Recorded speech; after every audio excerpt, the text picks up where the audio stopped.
we're talking about HBL today from Sonlight. We all know I'm not super satisfied with products I generally get from Sonlight, but this one I like. I'm gonna show it to you and I'm gonna give you my thoughts and you can let me know what you think. Okay.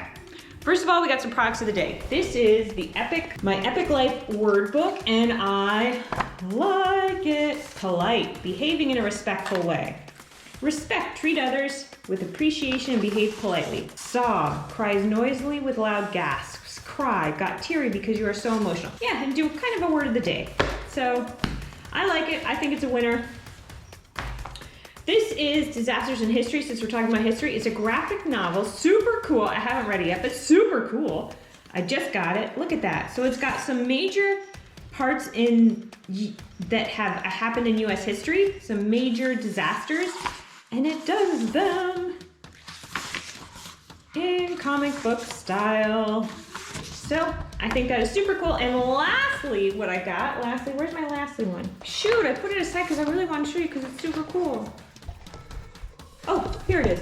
So it's the Popic map. Now what I'm gonna do with this is these are reusable stickers. Reusable stickers, and it is a giant map, right? So you put it up. I don't wanna open it just because we're moving. I don't want it open till we move and put it up because I'm afraid I'll never get it back in this package. And it's gotta ship overseas and I just don't want something to happen to it. So we put it up, and then you know what? It's just gonna be a few years study where I got France already mapped out of what we're gonna study for France, and that's not what France is, about what we're gonna study for France and things like that. And then when we study it, when we get some books on it, we're gonna put a little sticker on it to say, yep, we have studied it. So there you go. And I've looked at a bunch of different world curriculums and I haven't found one I specifically like. Okay, so just so you know, if there's one you like, let me know. A world cultures curriculum that you like, let me know down in the comments. So today we're talking about the HBL, which is the History, Bible, and Literature. I love literature programs. I got the kindergarten, that's my phone. I got the kindergarten and the grade 1. Now, it comes with a CD. So right away, this is part of their Bible. I think their Bible is the weakest part of this. So I ordered my father's world to check that out just to see comparison. I ordered a bunch of Bible books just to see off of Amazon, just to see if there's something better. This book is fine. You can get this book on Amazon. It's a popular book. I mean, it's all right. I haven't fully read through it. I've read a bit, but it's got something I think for every day of the year. So I think that's kind of interesting. Yeah, so I think it's a good concept. I think it's great. If you're gonna call yourself like a Bible curriculum, you gotta do more than that. And it does have like a verse you're supposed to memorize a day. But that's just, they sent me all these dividers and I'm glad they did because I wouldn't have paid for them. But they sent them for the planner. They sent me a free planner. But what I'm using them for is just to separate this stuff. So look at this, that's the K-Readers, Exploring American History. Where's the Bible stuff? That might be, that's the planner. So let's look in here. This is what Sonlight sends you. I bought it for grade 1 and kindergarten, okay? So level K, so this is their idea of Bible, is like you read that and then you listen to a CD. Why are you sending me a CD? I find that so irritating. So my big thing with Sonlight is that you call yourself Sonlight, S-O-N, and you're not really. You're kind of a poser company because most of your curriculum you share with a secular company, which is fine. It's just then why call yourself Sonlight, S-O-N? That just implies that you should have a very strong, interesting Bible curriculum, and I just don't think they do. So this is essentially their Bible portion of the curriculum. It's that, and then they tell you what phrase to memorize. So there's a CD, there's some of this one. I'm never gonna use the CD. I wish you all were here. I could give it away to you. I'm just not gonna do it. Not gonna use that CD. Okay, so what I do like about it is I like these books. This is the way they teach reading, which is, look at this. So this is the word list. You go through the word list and you teach the kids the word list, and then they're gonna be able to use the book. So essentially this is how to teach kids to read. And remember, I've got every reading program there is. No, I haven't brought Pride Reading, but I brought like just tons of reading programs just to check them all out. So lesson 1, bat, cat, rat, mat, fat, sat, nap. And then you should be able to read book 1 and story 1. Pat is a rat, Pat is fat, Pat is a fat rat. So I like this. I like this part of it. And I looked it up online and they wanted $79 on Amazon just for this book. So if I were you, I would buy this off of Sonlight. So I would consider getting that off of Sonlight. So it comes with a couple Dr. Seuss books. some Dr. Seuss, which are not a huge hit with the grade 1 child that I have, or anyone older than that. Even me, they're not a huge hit with, but they are.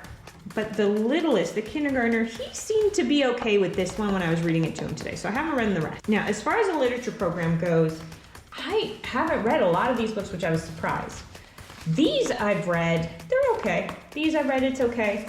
These are really good. Kate, I haven't read this one, but the Kate however you say, DiCarmillo books are really good. Like, they're really good. They're very interesting. The one, I mean, she writes just very interesting books for little kids. So I do get, and Boxcar, that was a little mature because it's like, I mean, they lose their parents and they have to all hang out together and do things together. So that's a little young so some of these might be a little young for those kids, but I haven't read them yet. But what I love about it is their history. I love it. Let's check out.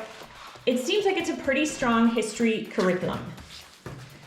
So again, I assume those are the grade 1 readers. These are the kindergarten readers. And this is the history. And this is why I bought it, and I think they're awesome. And I tried to see if you could just buy these. You can just buy these on Sonlight, but you can't just buy them on Amazon. They don't have them. But it's just, so let's start with the beginning. So 60 stories in 2 volumes from American history. So this is the American history one. And I just like it. This is Eric, he lived in Norway. He's the first one, one of the first ones to land in there. So he didn't come from there, he didn't come from America, but he came from, you know, Norway or Sweden or something, someplace like that, and he came over. Okay, and these are all the other books, and I just think I haven't read them, but I am very excited. The very first Americans, I don't know if there's anything offensive in any of these. I would hope not. I would hope not. National Geographic, George vs. George. The American Revolution is seen from both sides. That is a fantastic concept. So, another National Geographic, How We Crossed the West. I ordered a bunch of American history graphic novels that I'm pretty excited to come, to arrive. So when they come, I will be sure to show you. This one looks good because it looks like it can be read to young kids. Some of these might not be read, but this goes up, like this starts in kindergarten and can go to grade 3, I believe. So you can do it anywhere around there. The 3 Young Pilgrims, let's check that out. So any books that I read through that I think are amazing, I will put on the history and book list, but these I just think are so cool. Little mini stories about important figures and interesting, and they got, what I like at the side of them is they have, look at this, where is it? So right in the beginning, they got different definitions here to help you understand. So I think that's very cool. And it also comes with, oh, here's the New York Colony, a true book. 90 militiamen and 440 redcoats died at the battles of Saratoga. So I think it's a cool, because literacy is you read. Now generally literacy also comes with something else. So they're either good at vocab, or they teach you about grammar, or they teach you about, so this one looks like it's got some definitions, so maybe we can count that as vocab. And these are just stickers that you can, if you're doing a timeline with your kid, you can cut out and put them on, but they're not removable, and you gotta cut them out yourself. So just keep that in mind when you go to put them on something, that's it. So different ones. So I guess this would be compared to the other one that I got down here, which is our Star Spangled Story. So this is my in-use shelf, Star Spangled Story. It's a little dry. I thought it would be a little less dry. It's a little dry currently reading this. So I'm hoping that those other stories that we have up here are very interesting, but you do learn a lot from that. You do learn a lot from our Star Spangled Story. Okay, there you go. That's it. That's it. That's HBL for you. I hope you found something useful or interesting out of it. Please like to subscribe. Yes. And hit the bell for notifications.